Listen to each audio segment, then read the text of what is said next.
She walked into her wedding night afraid, until her millionaire husband held her hand. Hello, everyone. Before we begin today's story, I have a small favor to ask. Please hit subscribe and turn on the notification bell so you never miss our channel's new videos. It is quick, it is free, and it is the best way to support us in bringing you more dramatic stories. Your support truly means the world to us. Where are you watching from today? Drop your city or your country in the comments below. Thank you very much. Now, let us go back to our main character. She stands alone at the edge of a luxury hotel suite that costs more for one night than she once earned in an entire year. The carpet beneath her bare feet is thick and soft, but her shoulders are tense, her spine straight, as if she is bracing for impact. The city lights outside the floor-to-ceiling windows glow like distant stars, beautiful and cold at the same time. This is her wedding night. Her dress hangs perfectly from her frame, custom-made, altered by hands that never asked how she felt. The room smells faintly of fresh flowers and expensive cologne. Everything about this place is designed to feel safe, elegant, untouchable, and yet, she feels anything but safe. Her hands tremble at her sides. Across the room, her husband stands near the window. A billionaire. A man whose name moves markets and silences boardrooms. Tonight, he wears no tie, no public smile, no carefully practiced charm. Just a white dress shirt, sleeves rolled up, and an expression she cannot read. They barely know each other. This marriage was never supposed to feel real. No romance, no promises, no expectations beyond what was written in black ink on thick, legal paper. A contract, a solution, a transaction that saved her family from collapse and saved his empire from a very public crisis. 1 year. That was the deal. She reminds herself of that number now. 1 year. 365 days. Then she walks away with enough money to start over, and he walks away with his reputation intact. Clean, controlled, predictable. That was the plan. She swallows and forces herself to breathe slowly. In through her nose, out through her mouth, the same way she used to do when the electricity got shut off at home, when eviction notices appeared on the door, when she learned how fear could live quietly inside a person without making a sound. She tells herself she can survive this too. He turns toward her, finally breaking the silence. The movement alone makes her heart jump, not because she expects cruelty, not because she expects desire, but because she does not know what to expect at all. Uncertainty is worse than anger.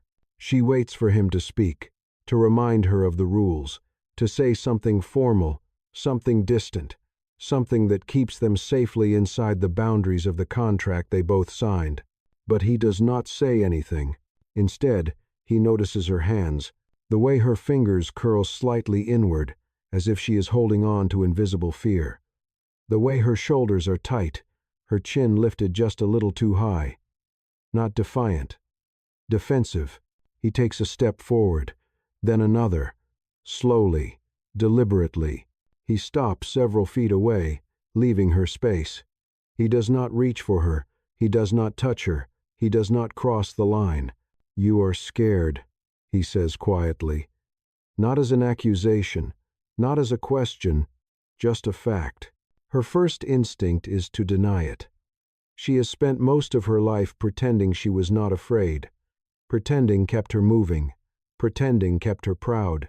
But tonight, the truth sits too close to the surface. "Yes," she admits. Her voice is soft but steady. "I am." Where? For a moment, she thinks he might remind her that this was her choice, that she signed the papers willingly. That fear was not his responsibility. Instead, he does something unexpected. He extends his hand, not toward her waist, not toward her shoulder, just his hand, open, still, waiting. "You do not owe me anything tonight," he says. Not conversation, not comfort, not courage. He meets her eyes. "I only want you to feel safe." The words hit her harder than any demand ever could. Slowly, as if the movement itself requires permission, she places her hand in his. His grip is warm, firm, but gentle, steady in a way her life has never been. And for the first time since she walked into this room, her hands stop shaking. This was supposed to be a fake marriage, but in that quiet moment, with the city glowing behind them and his hand holding hers, something begins to change. The morning light arrives quietly. It slips through the sheer curtains of the hotel suite, pale and soft, touching the edge of the bed before it reaches her face. She wakes slowly, disoriented for half a second, until the weight of reality settles back into her chest. She is married, not in the romantic sense people dream about, but legally, publicly, permanently, at least for now. She sits up, careful not to make noise, even though the other side of the bed is empty. The sheets are untouched. Sometime during the night, he must have left. Or maybe he never lay down at all. That thought surprises her. Not with disappointment, with relief. She wraps the white hotel robe tighter around herself and stands, walking toward the window. Far below, traffic moves like a living river. People rushing to work, coffee shops opening, normal life, continuing as if her world did not just tilt on its axis. This marriage was never meant to change who she was. She reminds herself of that as she stares at her reflection in the glass. Same face, same eyes, still her. She thinks back to the moment that forced her into this choice. 3 weeks ago, she was sitting at a chipped kitchen table in a cramped apartment that smelled faintly of mold and instant noodles. A final notice lay folded in her lap: past due rent, past due utilities, past due patience. Her mother had been silent across from her, hands folded, eyes tired in a way no sleep could fix. Years of working, 2 jobs had carved that look deep into her face. The doctor had used careful words, but the meaning was clear. Treatment was expensive. Time was not on their side. When the offer came, it sounded unreal. A contract marriage. 1 year. Discretion required. Public appearances expected. Generous compensation. Enough to erase the debt, cover medical care, and leave a small safety net behind. She remembered laughing at first, then crying, then sitting very still. It was not desperation that made her accept. It was responsibility.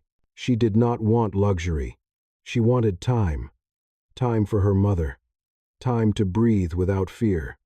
Time to stop choosing which bill to pay and which apology to make. Still, signing her name on that document felt like stepping off a cliff. Back in the hotel suite, a soft knock interrupts her thoughts. She turns. The door opens slowly, and he steps inside.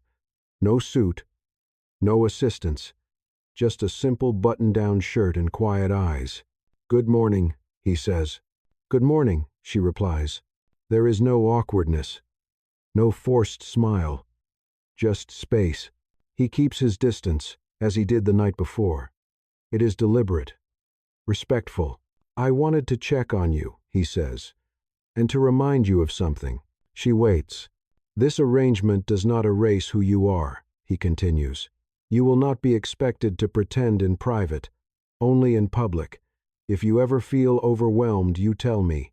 That is part of the agreement." She studies him, the man behind the title, behind the wealth, behind the control. "Thank you," she says quietly. He nods once. "We will have breakfast downstairs in 1 hour. The press will be there. Are you ready for that?" Her stomach tightens. She thinks of cameras. Questions. Strangers analyzing every inch of her, looking for flaws, looking for proof that she does not belong. But she lifts her chin. "Yes," she says. "I am ready." As he turns to leave, she stops him. "Last night," she says, choosing her words carefully. "Thank you for not making it harder." He pauses. Then he looks back at her. "I meant what I said," he replies. "You deserve to feel safe." The door closes behind him. She exhales slowly. This marriage may have started as a contract, but something about it already feels different than she expected. And she knows one thing for certain. She did not walk into this life to be small. She walked in to survive. The legal office is colder than the hotel suite, not in temperature, but in feeling. She remembers sitting at the long glass table, her hands folded neatly in her lap, trying not to let the weight of the moment show on her face. Across from her, two attorneys spoke in calm, practiced voices, explaining details that would reshape her life without ever raising their tone. Dates, obligations, expectations. This was not a marriage built on emotion, it was built on clauses.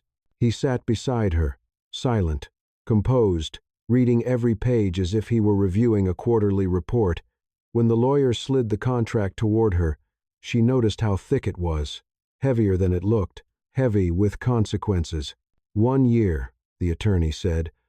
Public appearances as required, discretion at all times, no interviews without approval, no independent statements to the press. She nodded, absorbing each rule. Then came the personal boundaries. No emotional claims, the attorney continued. No expectations of affection, separate bedrooms unless appearances require otherwise. No physical intimacy unless mutually agreed upon. That line had made her pause, not because she wanted more, because she needed clarity. She glanced at him then, searching his face for something she could not name. He met her eyes briefly and gave a small, almost imperceptible nod, not reassurance, respect, as if to say, "You are safe here." She signed, back in the present. The memory fades as she steps out of the elevator and into the hotel ballroom. Breakfast is no longer a quiet meal. It is an event. Cameras line the room. Microphones rest on tables like small, waiting creatures. She feels the shift immediately. The way conversations stop when they enter. The way eyes linger. The way strangers begin to measure her worth in a single glance. He places a hand lightly at her back, guiding her forward. It is not possessive. It is not performative. It is a signal. We are together. Do not test her. They sit. Questions begin. How did you meet? When did you know? What does this marriage mean for the future of the company? She answers carefully, her voice steady, her words chosen with precision. She does not overshare. She does not apologize. She does not shrink. He watches her, noticing the way she listens before she speaks. The way she deflects intrusive questions with grace instead of defensiveness. The way she protects his privacy without being asked. This was not written into the contract. After the cameras leave, silence returns. They walk side by side back toward the elevators. "You did well," he says. "So did you," she replies. In the days that follow, a rhythm begins to form. She moves into the penthouse apartment prepared for her. Spacious, minimal, clean, too clean. It feels like a place designed to impress, not to live. She keeps her suitcase closed at first, as if unpacking would mean admitting permanence. Every morning, an assistant provides a schedule. Events, charity functions, board dinners, appearances that require her presence, her smile, her calm. She learns quickly which dresses are safe, which colors photograph well, which questions to answer and which to redirect. But in private, nothing changes. They speak politely, briefly, always with intention. No touching, no assumptions, no blurred lines. And yet, small moments begin to slip through the cracks. He notices when she eats little and orders soup instead of another formal meal. She notices when he loosens his collar after difficult calls and stares out the window longer than necessary. One evening, as she passes his office, she hears raised voices through the door. A board member. Angry. Disrespectful. When the door opens, the man barely acknowledges her. "She is temporary," he mutters. The room goes quiet. He does not raise his voice. He does not smile. "She is my wife," he says evenly, "and you will speak to her with respect, or not at all." Later that night, she sits alone on the balcony, city air cool against her skin. This was still a contract, still a transaction, but something had shifted. Not love, not yet. Something quieter, something stronger. Trust. The gala is nothing like the quiet breakfasts or controlled press appearances she has grown used to. This one is loud, bright, crowded with power. Crystal chandeliers hang overhead, reflecting light off polished marble floors. Men in tailored suits cluster in small circles, voices low and confident.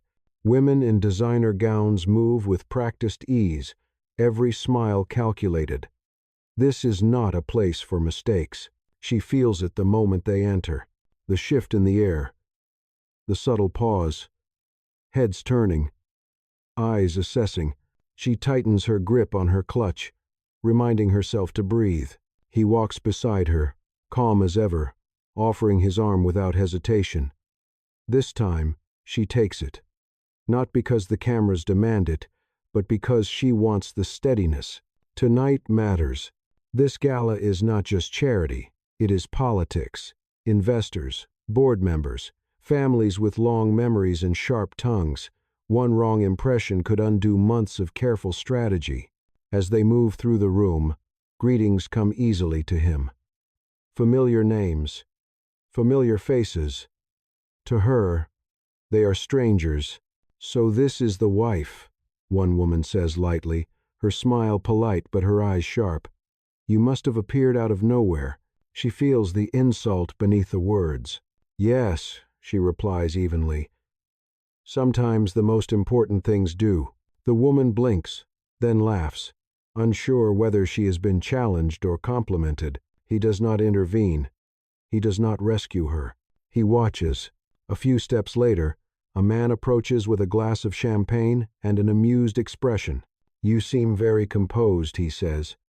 For someone new to all this, she meets his gaze. I am not new to responsibility, she answers. Only to the lighting. The man chuckles, impressed despite himself. As the night unfolds, small tests keep coming. A pointed question about her background, a dismissive comment about her experience, a subtle attempt to draw her into gossip she does not belong in. Each time, she navigates carefully. She does not pretend to be something she is not. She does not apologize for where she came from. She speaks with honesty, restraint, and a quiet confidence that surprises even her. At one point, a donor grows frustrated over a seating issue and raises his voice at a young staff member. The room tenses. Without thinking, she steps forward. There has been a misunderstanding, she says calmly. Let me help fix it. She listens. She acknowledges his frustration. She offers a solution that costs nothing but patience. The tension dissolves. The staff member exhales in relief. The donor nods, embarrassed. From across the room, he watches the exchange with new eyes. Later, as they pause near the balcony doors, he speaks softly. You did not have to do that. I know, she replies. But it was the right thing to do. He studies her profile, the way the city lights catch in her hair. You handled everyone tonight with grace, he says. Not many people can. She shrugs lightly. I have spent my whole life learning how to stand my ground without making enemies. The words stay with him. As the evening draws to a close, applause fills the room for a successful fundraiser. She joins in, feeling a quiet sense of pride. This was not her world, but she did not disappear in it. Back in the car, the city passing by in a blur, silence settles between them. Not awkward, not heavy, comfortable. You surprised them, he says finally. I surprised myself, she admits. He nods once. You belong wherever you choose to stand. She looks out the window, heart steady. This marriage is still built on a contract. But tonight, she proved something to everyone watching, including herself. She is not temporary. She is present, and that changes everything. The next few days are quieter. After the glare of the gala lights, the penthouse feels almost too still. Morning sunlight stretches across clean surfaces. The city hums below, distant and indifferent. For the first time since the wedding, There are no cameras waiting downstairs. No schedule handed to her by an assistant. Just space. She uses it carefully. One afternoon, she is in the kitchen, sleeves rolled up, standing in front of a stove that probably costs more than her first car. She hesitates before touching anything, then exhales and begins anyway. The smell of simmering soup fills the air, simple and familiar. He notices it the moment he walks in. Not the sight, but the scent. It stops him in the doorway. "You cook," he says. Not as a question. She glances over her shoulder. "Only when I need something to feel real." He watches as she stirs the pot. Unhurried. There is no performance in her movements, no attempt to impress. Just habit. "I did not know if I was allowed," she adds lightly. "Everything here feels curated." A pause. "You are allowed," he says. "This is your home too." The words surprise them both.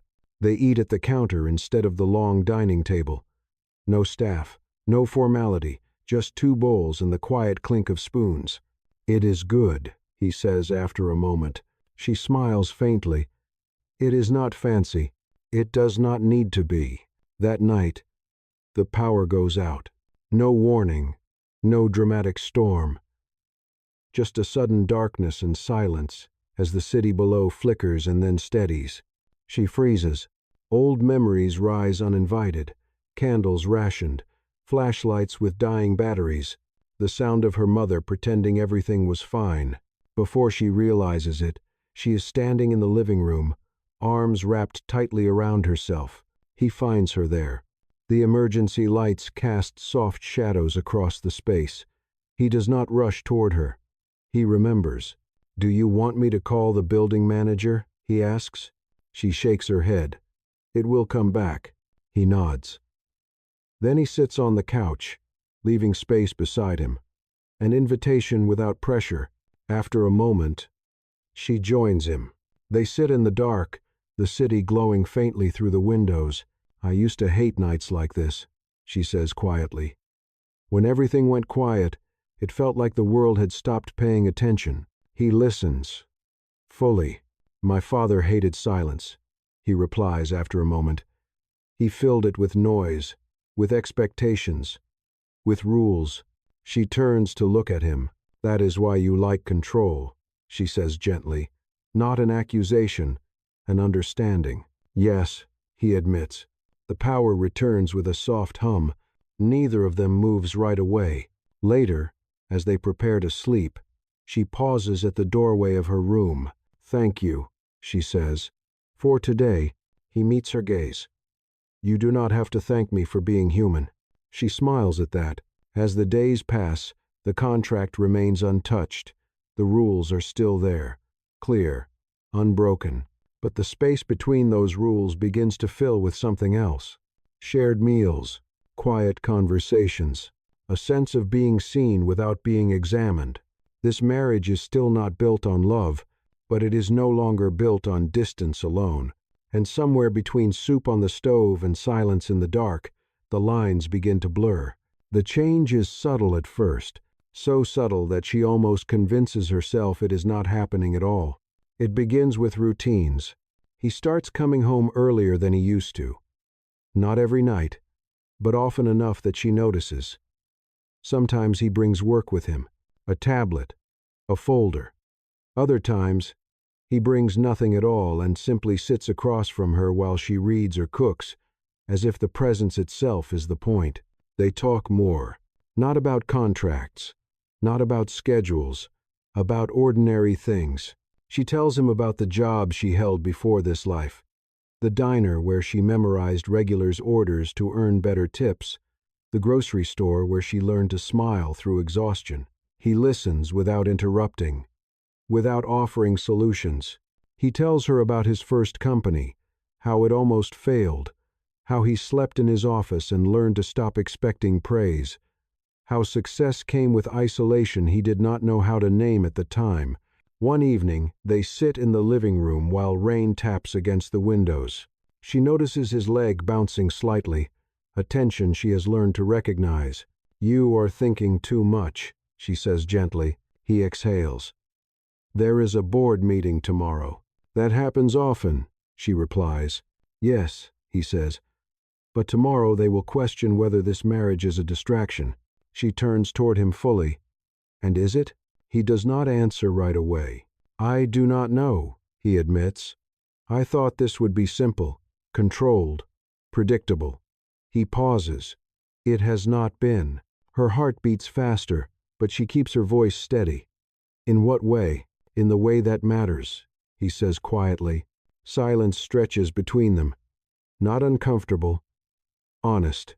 I have built my life around certainty, he continues. Numbers. Outcomes. Control. I do not do well with variables. She understands that more than he knows. I have built my life around survival, she says. And survival does not leave room for control. Only adaptation. He looks at her then. Really looks. You make this harder, he says. And easier. She almost laughs. That does not sound logical. It is not, he replies. Later that night, she wakes to the sound of raised voices.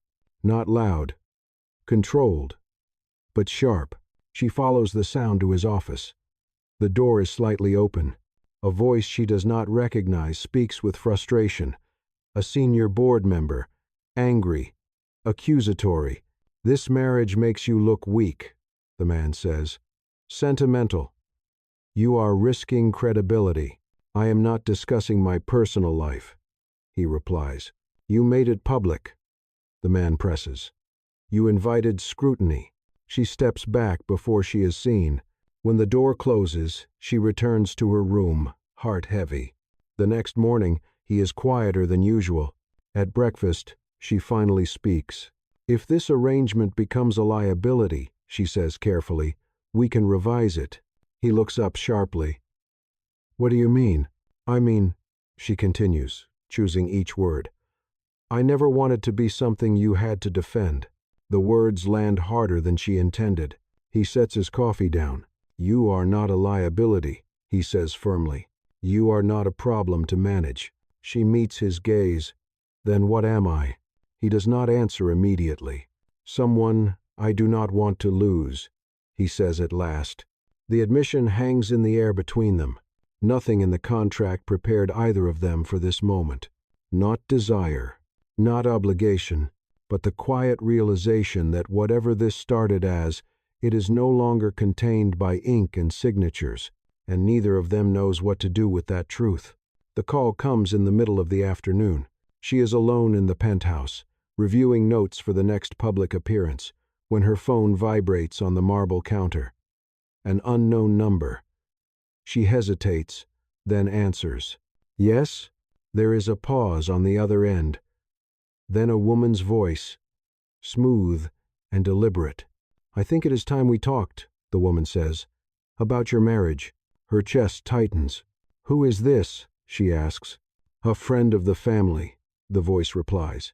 And someone who does not enjoy being lied to. The line goes dead. An hour later, she understands exactly what the call meant. The headline breaks quietly at first, buried beneath market updates and business news. Then it spreads. Contract marriage raises questions about CEO integrity.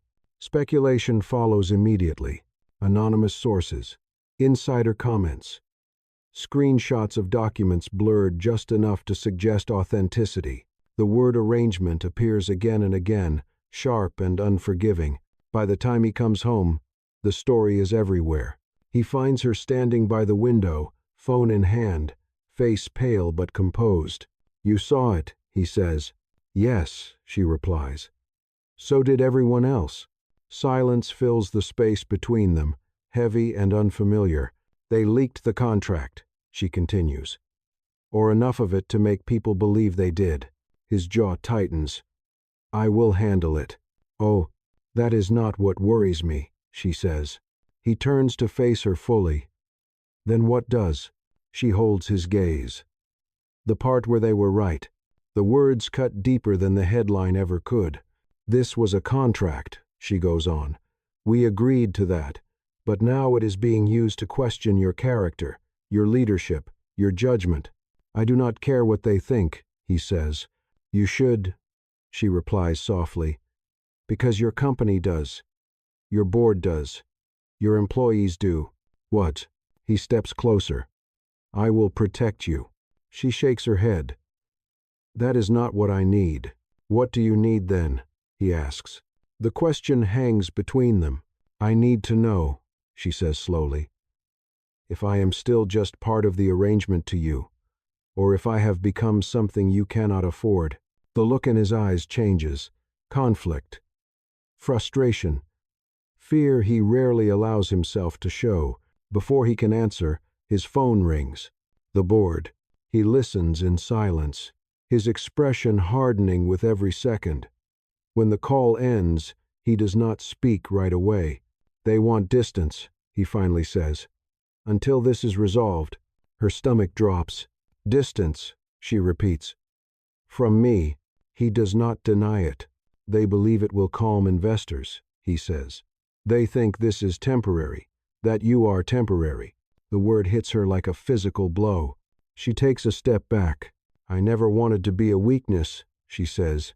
I never wanted to be something you had to justify. You are not, he insists. But they think I am, she replies. And that means you will always have to choose. Between image and honesty. Between control and risk. Between her and everything he has built. She straightens her shoulders. I will not stay where I am a liability, she says. Even if I care. The admission surprises them both. He reaches for her, stopping himself at the last second, remembering the rules, the cameras, the world watching. Do not do this, he says quietly. I am not doing anything, she replies. I am giving you back your certainty. That night, she packs a small bag. Not everything. Just enough. As the elevator doors close behind her, she does not look back, and for the first time since the wedding night, the penthouse feels empty.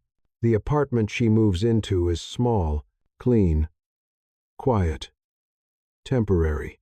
It smells faintly of fresh paint and borrowed furniture. The bed creaks when she sits on it. The window faces an alley instead of the city skyline. It is nothing like the penthouse she left behind. And yet, for the first time in days, she can breathe. She tells herself this is the right thing. Distance was always part of the plan.